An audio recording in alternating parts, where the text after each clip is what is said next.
É uma paciente chamada Maria Campanati, tá certo? Ela tem 30 anos, ela tem uma história de dor e edema em joelho há 5 meses, sem história de trauma, tá certo? Não tem história de trauma, e a característica dessa dor é que é uma dor progressiva, e assim, a paciente já passou em alguns especialistas, não conseguiu identificar nada, também não foi solicitado de radiografia, e com 5 meses ela acaba chegando aí para a gente com esse quadro, né? Uma dor progressiva, edema, sem traumas.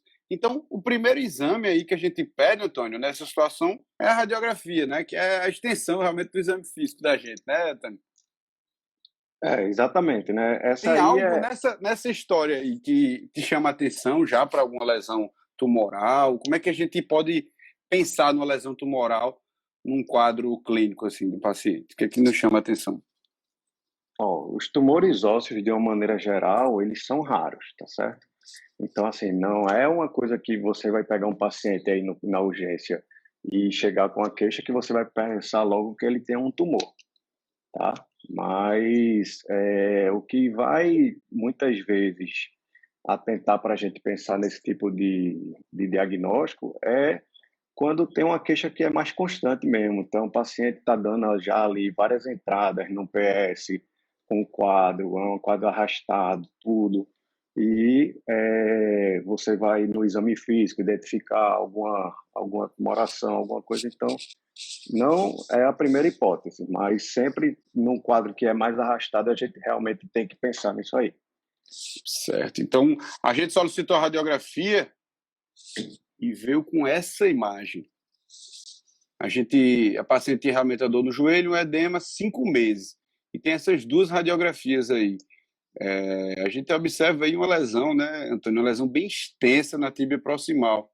E com essa imagem, predominantemente lítica, quase ali epifisária para metaepifisária, né?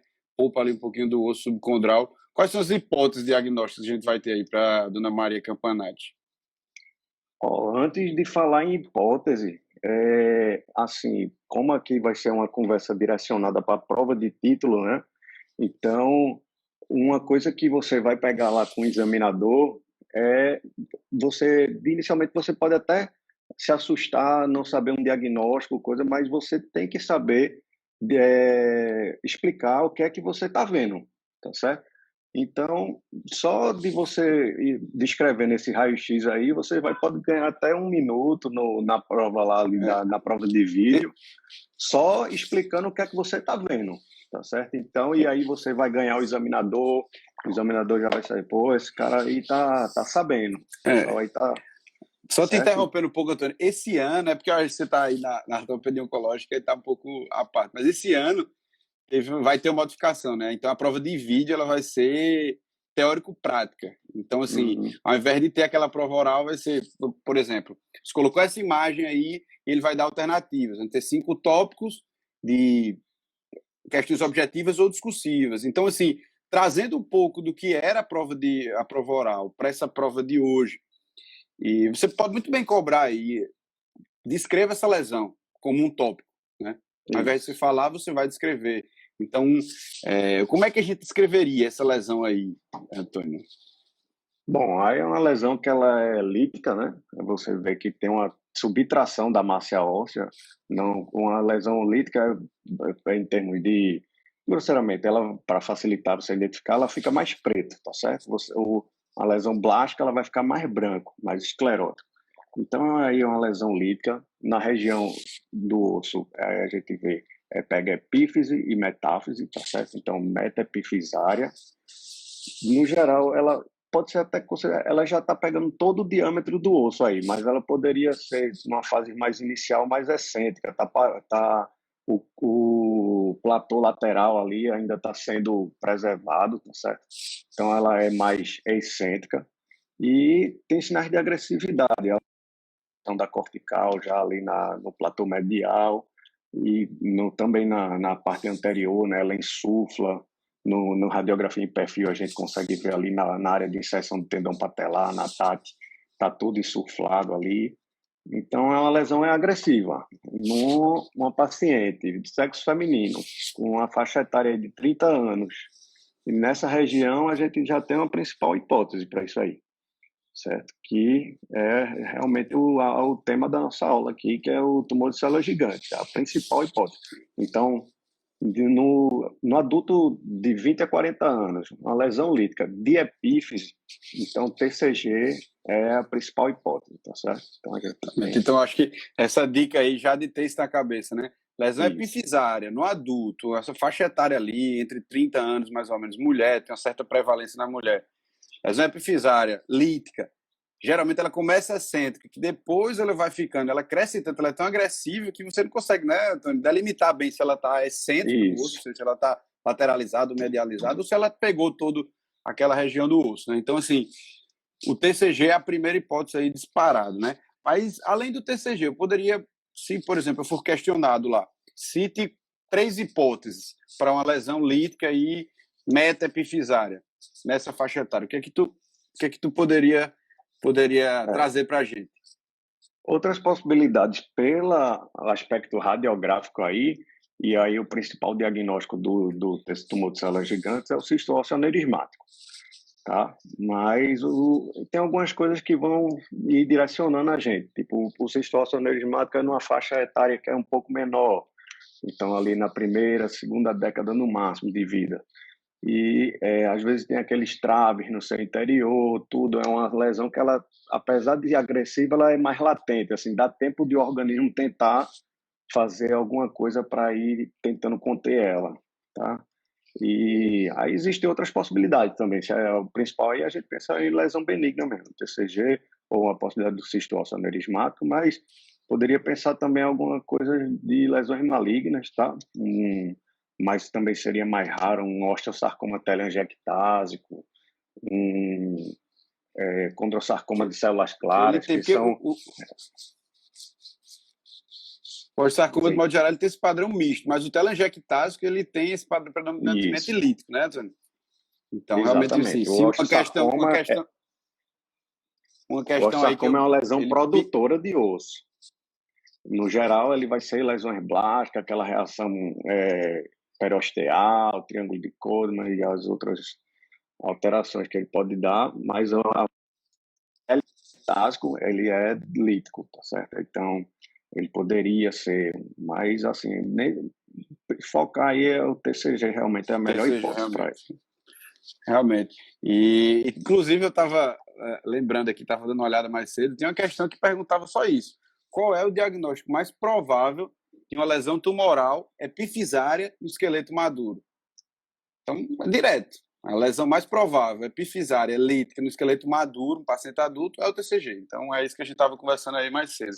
Mas, Antônio, então, chegando aí nesse caso, eu estou com essa lesão aí, eu tenho essa hipótese de TCG. Qual é o próximo passo? O que é que a gente deve aí? Quais são os próximos passos aí na condução desse paciente?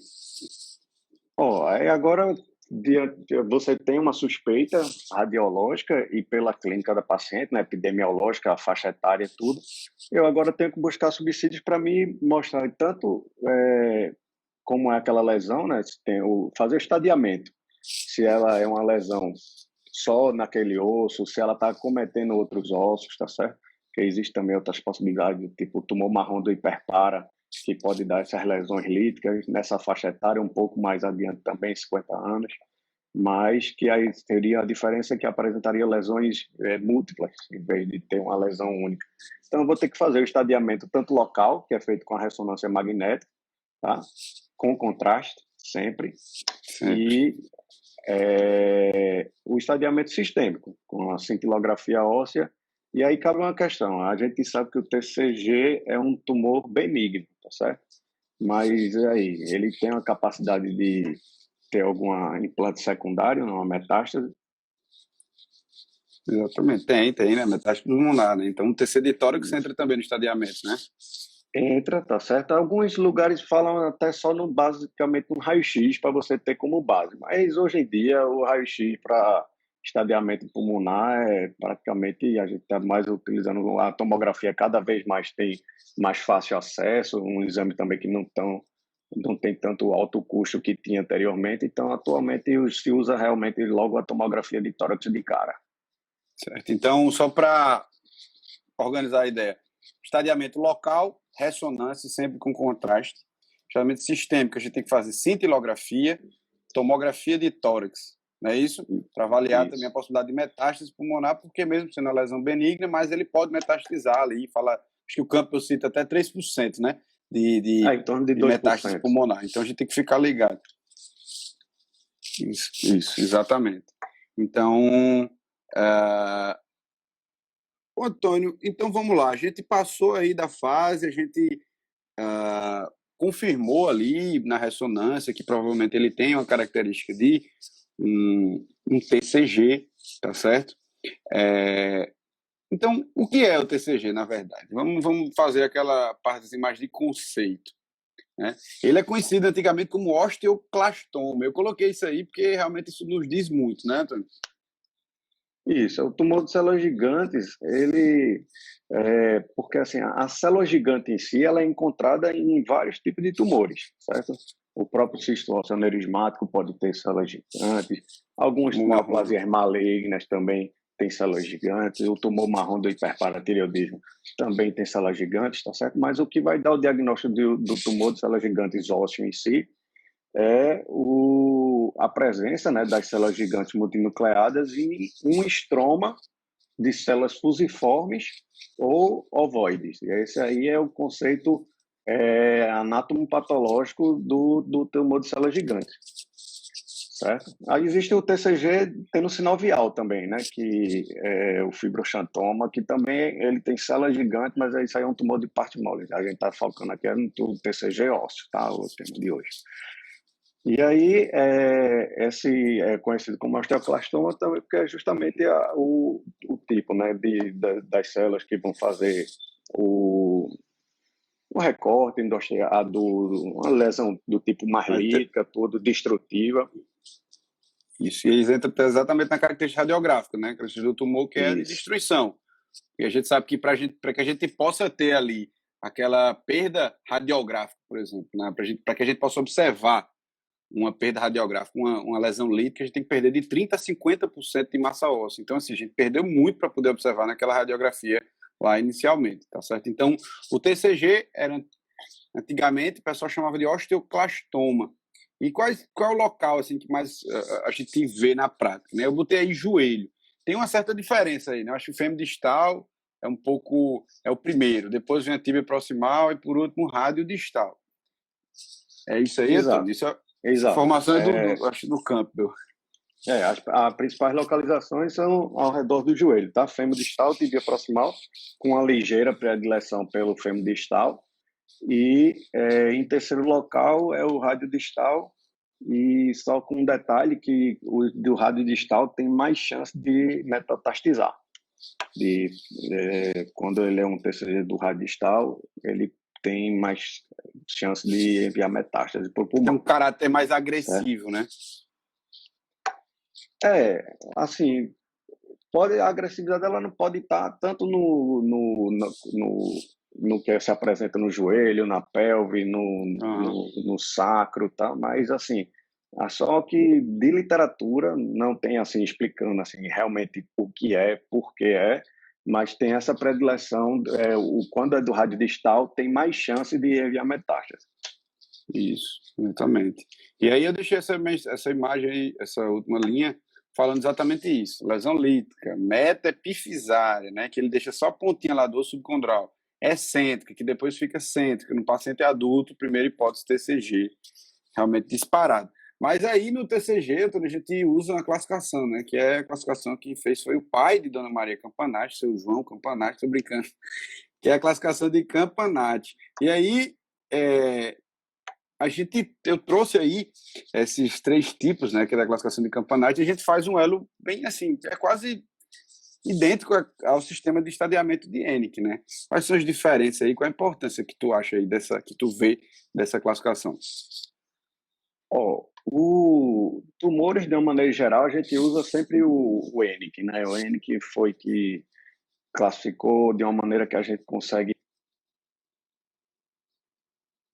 classificações TNM, da American Association, tudo, mas não tem muito uso na parte do tumor ósseo, não. Realmente fica a de Hennig, tá certo? Para os tumores de uma maneira geral, e aí que aquela, no caso dos benignos, ele divide nos estágios, estágio latente, ativo e agressivo, que aí o TCG sempre, no geral, é ativo no mínimo, mas basicamente a gente já vê numa fase de estágio agressiva, Agressivo. tá?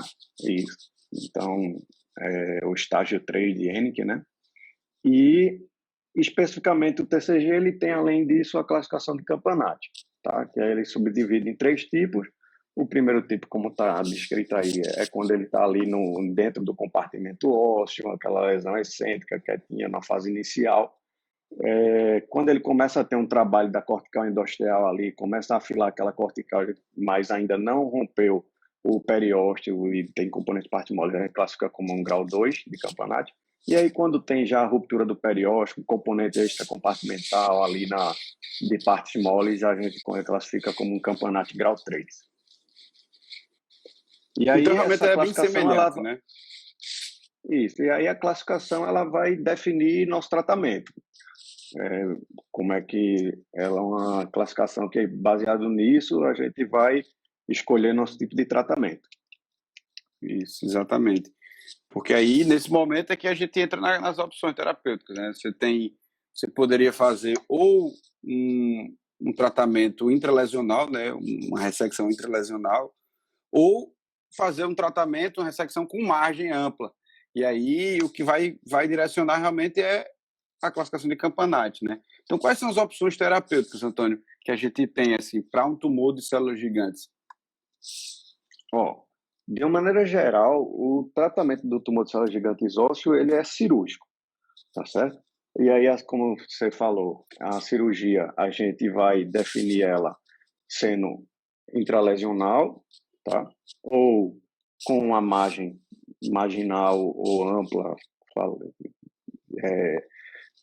tirando toda aquela parte tumoral, mas isso aí não é nem por questões de. Porque assim a gente vai pegar um tumor maligno, eu vou precisar fazer uma margem ampla. A questão maior aí é a questão de recidiva tumoral, tá certo? Então, quanto maior essa graduação aí de Campanati, um grau 2, grau 3, ele tem mais chance de recidiva. Então, por isso, de às vezes, a gente até optar por fazer uma ressecção com margem ampla. Não é questão em relação ao tumor, o tumor é um tumor benigno, tá? Então, é mais questão de recidiva local Recidiva da local, né? doença, tá? E aí, a gente vai ter algumas opções de terapêuticas baseado nisso aí. E aí, a ressecção intralesional é o que a gente prefere, né, por ser uma doença benigna. Então, a gente vai preferir fazer essa ressecção intralesional e precisa sempre de uma adjuvância para poder a gente tentar diminuir essa taxa de recidiva. Que aí, estudos antigamente, quando faziam só a abordagem intralesional da lesão e não tinha nenhuma adjuvância, às vezes a recidiva chegava em torno de 50%.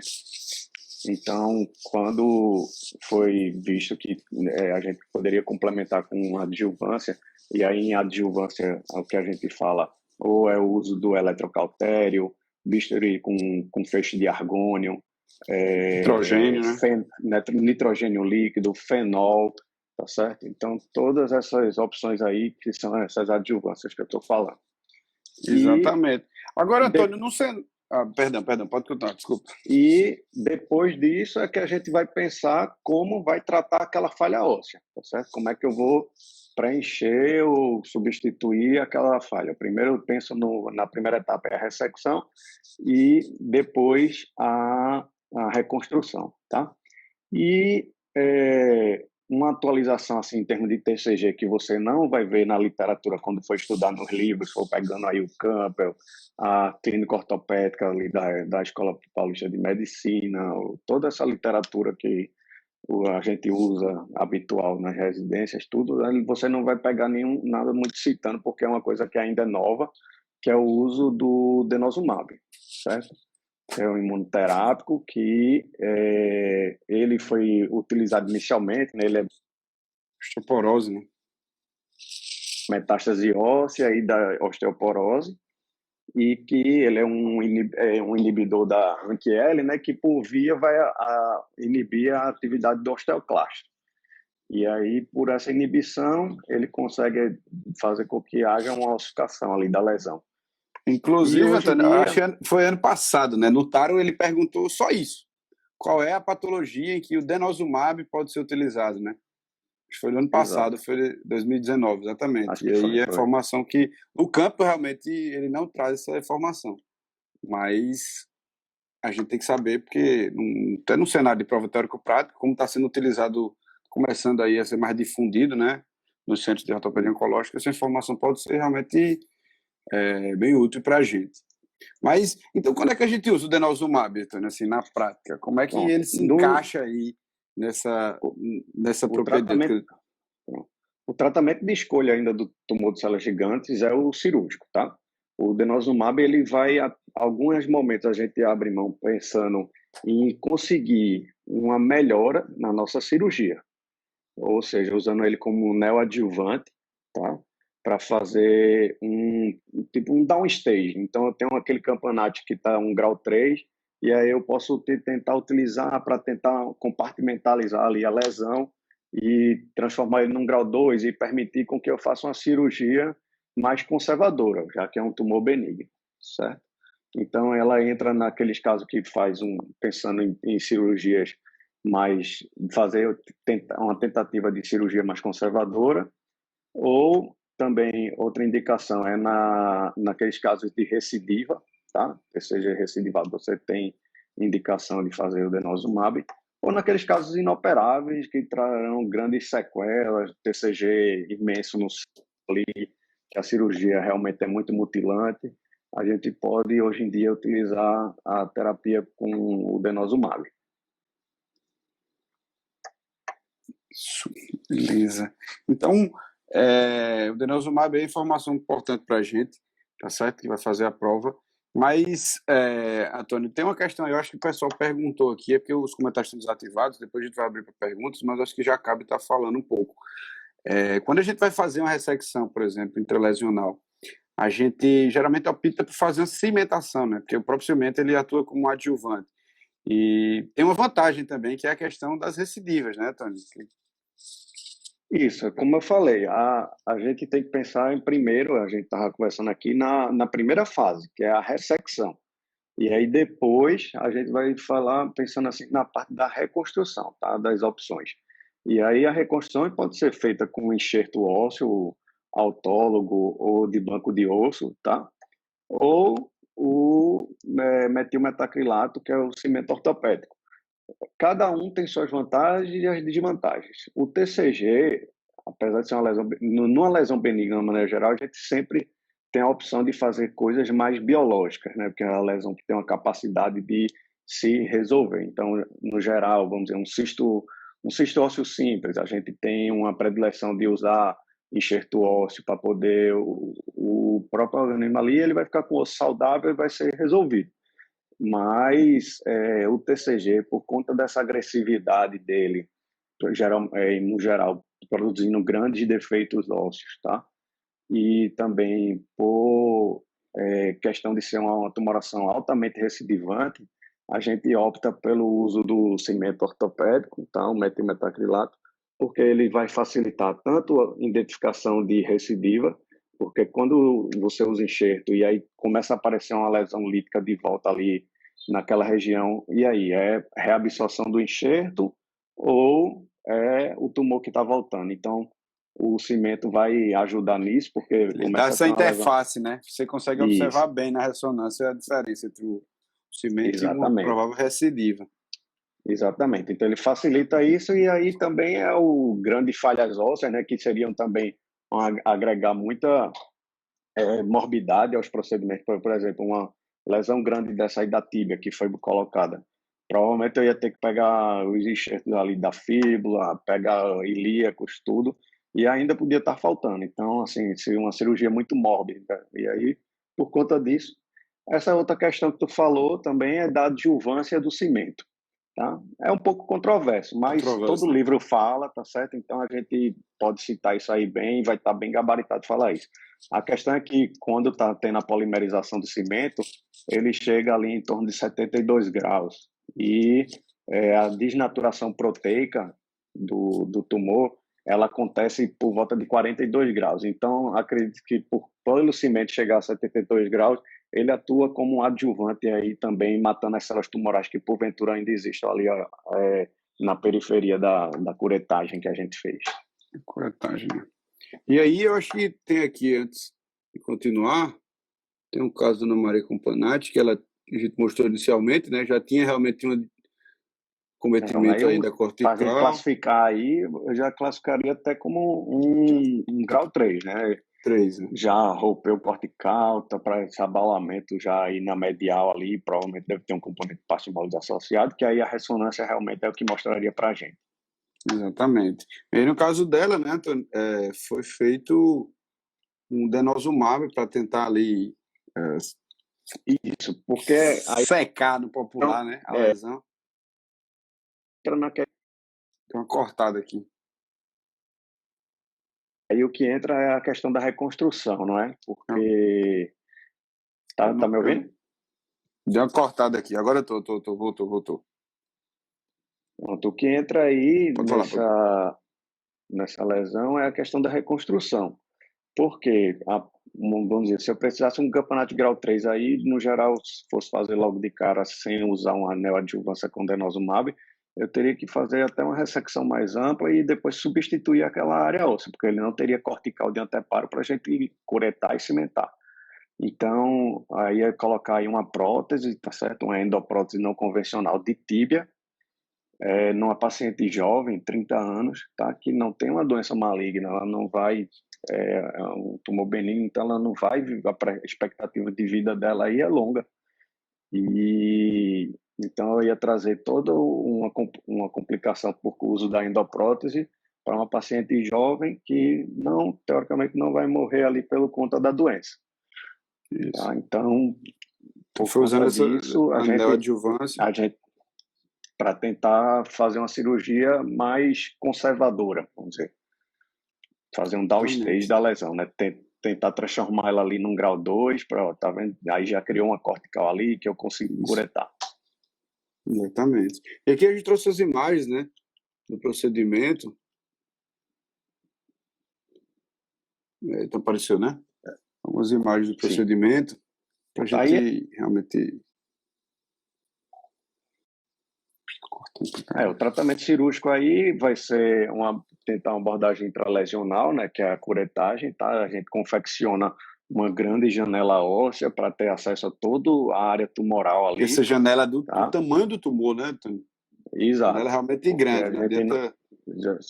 Não adianta a gente querer fazer MIPO para tumor para subtratar. Certo? Então, realmente tem que fazer, são janelas grandes, que a gente consiga ter a visualização de toda a área tumoral para fazer uma ressecção oncologicamente correta, certo? Então, a gente vai curetar tudo ali, tirar toda aquela área tumoral, e aí, antigamente, tirado isso, já partiam para o tratamento e foi visto que tinha uma grande recidiva, por isso que agora, chegou nessa fase, a gente faz uma adjuvância. Nessa adjuvância, como eu falei, pode ser com eletrocautério, tá? Com uma adjuvância por calor local mesmo. O uso de fenol líquido, nitrogênio líquido também para fazer o congelamento. O feixe de argônio, tá? Então tem várias alternativas. O que é mais comum utilizado realmente é o uso de eletrocautério, tá? Então a gente vai fazer toda queimar toda aquela área periférica ali do tumor. E depois, feito isso, a gente vai ter que agora tratar aquela falha óssea. E aí, como eu falei, a escolha geralmente é pelo cimento ortopédico, por tudo que a gente já conversou anteriormente. Exatamente. E aí está a imagem radiográfica final, né? Isso, aí fica aí toda a lesão, né? Foi tirada e preenchida. Exatamente. Então, para a gente só falar alguns pontos aqui finais, Antônio, a gente falar um pouquinho sobre as complicações, né? A gente falou um pouco sobre a recidiva local, então, e as metástases pulmonares. Existe algum fator de risco assim que você observa para as metástases pulmonares? Quais são os principais fatores assim para que o paciente, essa lesão aí tem cara que existe isso, né? Tem cara que pode metastizar, é uma lesão mais agressiva, uma lesão que já recidivou. Quais são aí os pontos que a gente pode ligar o alerta para uma metástase pulmonar? Existe, né? As lesões que têm mais chance de metastatizar é quando tem ou um alto grau, né? Porque assim é de anatomopatologia, tá? Quando você Uhum. faz a biópsia lá para dar o diagnóstico, ela vai o patologista ele vai dar uma graduação daí baseado em índice de mitose, aí tem alguns fatores também de imunistoquímico que ele vê KI67, algumas coisas que ele vão graduar essa tumoração. E aí, por essa graduação, geralmente quando é um grau maior, que é mais raro, tá? O habitual é que sejam poucas figuras de mitose, diferenciação celular, a maior índice de mitose e tudo, ele pode ter mais chance de desenvolver metástase, tá certo? Ou naqueles que tem uma tumoração já muito agressiva de cara, um grau 3 ali, a gente já suspeita, liga o alerta que possa ter.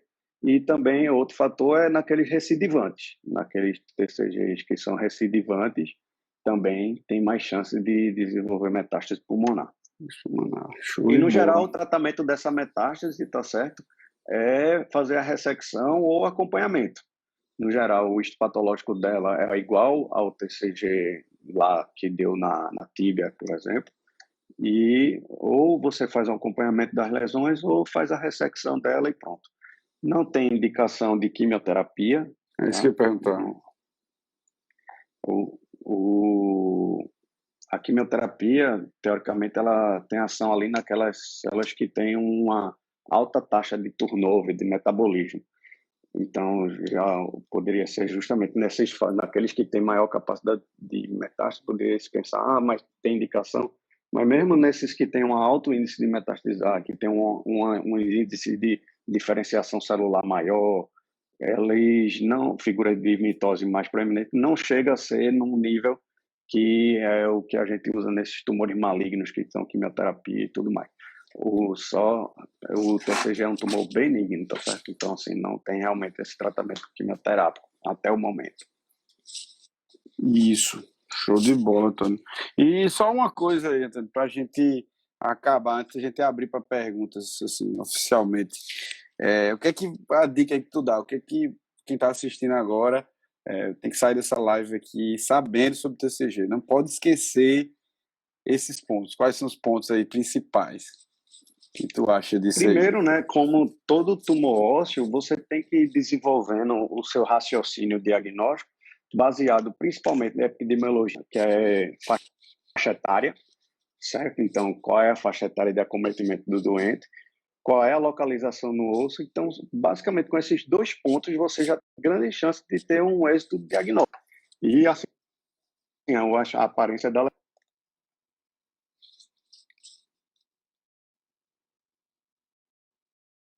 Então, assim, de TCG, o que você precisa saber é que é a lesão de epífise do esqueleto maduro, tá certo? 20, 40 anos, é TCG. Véio. Não tem como você, na prova, perder esse tipo de questão, não.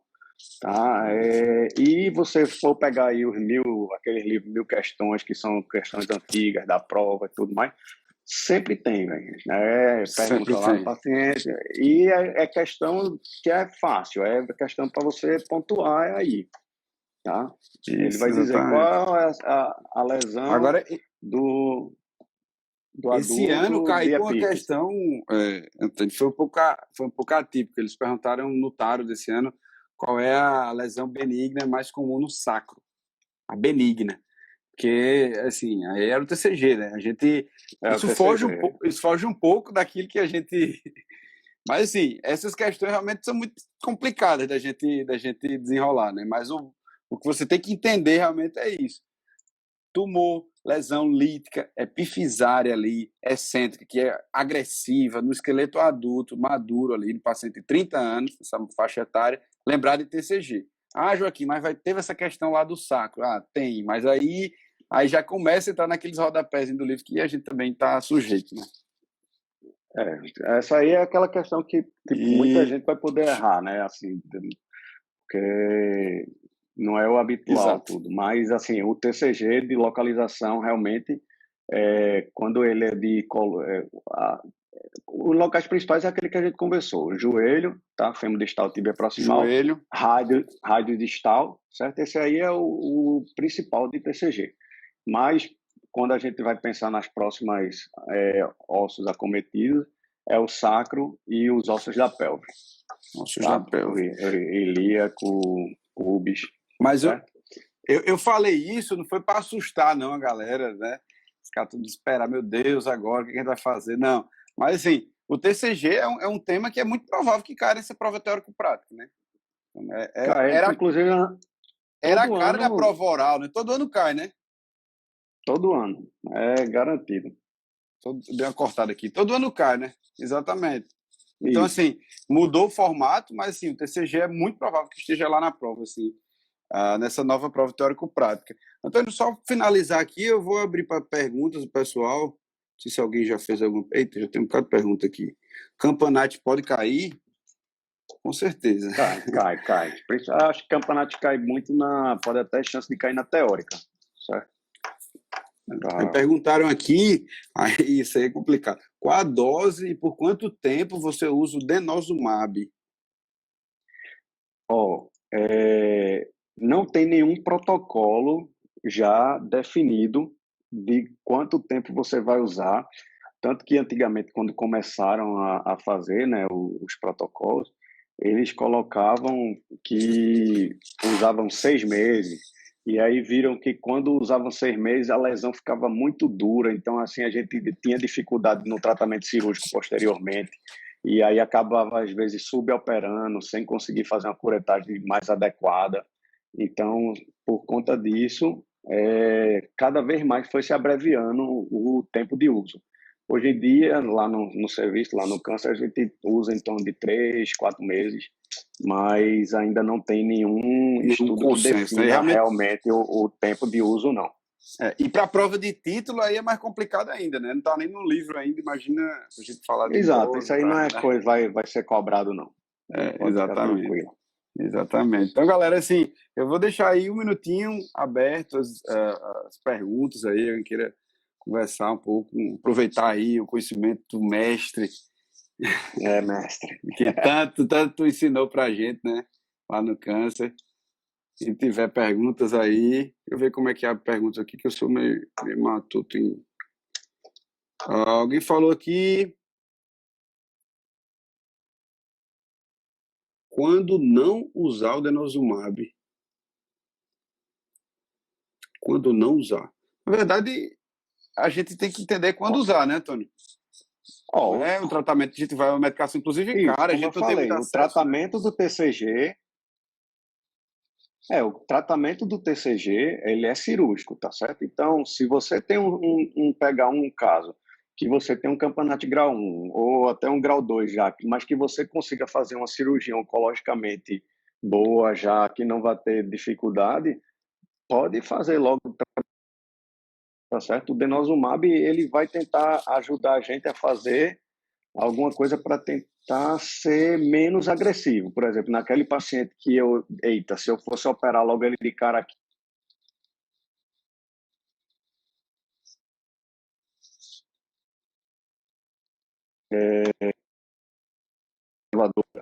ou naqueles casos, como eu falei, inoperáveis, tá certo? Que sejam cirurgias muito mutilantes e tudo mais.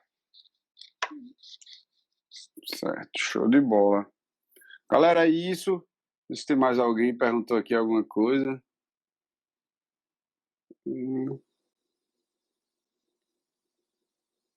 Isso, mais algumas observações. Isso aí. Então, é que a galera aí não está mais perguntando. Queria agradecer a presença de todo mundo aí. Foi quase 50, 60 pessoas direto aí, por quase 45 minutos, 50 minutos. Então, agradeço todo mundo que esteve com a gente hoje. Agradeço também ao grande doutor Antônio Carlos Souza, o mestre aí que tanto nos ensinou no Hospital do Câncer, nos ensina direto. A gente tem dúvida, a gente liga para ele está bem disponível. Agradeço demais, viu, pela aula de hoje. Nada, nada, pô. Aí, obrigado aí pelo convite de vocês, assim, vocês estão fazendo esse projeto aí do OQM, parabéns, vai tá sucesso aí. E sempre ajudando muito aí, eu acho que eu tenho acompanhado vocês e ajuda bastante aí os casos que vocês montam, tudo, isso aí é muito bom, principalmente quem está aí nessa fase de fazer a prova aí de título, tudo, acho que vale sempre a pena estar acompanhando vocês aí. Valeu, E valeu. assim, estou à disposição, que precisar aí de alguma coisa, precisando de oncológica, está à disposição aí, a gente vai combinando. Show de bola, show de bola. Valeu aí, obrigado. Queria só dizer a galera que gostou da live aí, manda um coraçãozinho. A live vai ficar disponível por 24 horas apenas, tá certo, pessoal? Então, se quiser dar uma olhada, assistir aí, 24 horas, né? Amanhã de noite a gente tira, tá certo? E última coisa aí, se alguém puder, tira o print da gente aqui, coloca aí nos seus stories. Aí ajeitar o cabelo aqui. O cabelo não tem como ajeitar, não, mas. Tira um print aí, bota nos stories. Marca Ortopedia QM. E o teu Instagram é A Carlos Filho, né? Exato. A Carlos Filho. Beleza? Show de bola. Então, galera, muito obrigado. Boa noite. Valeu, Antônio. Valeu, galera. Tchau, pessoal. Tchau. Boa noite aí. Sucesso Boa na noite. prova. Abraço.